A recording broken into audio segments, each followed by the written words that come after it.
proposé juste de regarder le chêne qui est là et d'avancer pour qu'on ait plus d'espace pour se retrouver. Un jeune chêne qui n'a pas perdu ses feuilles en plein hiver. Un phénomène naturel appelé la marcescence. Une façon pour l'arbre de se protéger contre le vent en préservant ses bourgeons des variations thermiques. C'est l'une des subtilités de la nature que ces promeneurs tentent de comprendre ce matin à Molenbeek. 2 heures de marche en compagnie de guides spécialisés. On a 2686 espèces qui ont été identifiées ici au Scuddbos, que ce soit des champignons, des arbres, des plantes, des animaux. Surtout des insectes, évidemment, là-dedans, dans les 2600, il y a 1600 espèces d'insectes. Dans les 50 hectares du Scuddbos, il n'est pas rare de croiser un chevreuil, un renard, des belettes ou encore cette espèce de vache venue tout droit d'Écosse, la vache Galloway.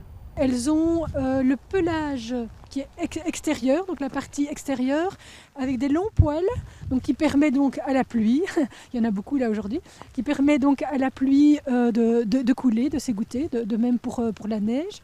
Et en dessous, il y a de la bourre, qu'on appelle même parfois duvet, donc qui est vraiment un poil qui reste au sec. Ces visites nature existent depuis près de 30 ans. À l'origine, la volonté est de préserver le lieu de l'expansion des constructions dans le quartier. On veut défendre la nature et pour nous, le meilleur moyen de défense, c'est que les gens comprennent mieux la nature, la connaissent. Et si on la connaît, on la comprend, on l'admire. Et si on admire, on respecte. Depuis, le site a été classé pour ses qualités paysagères et sa biodiversité.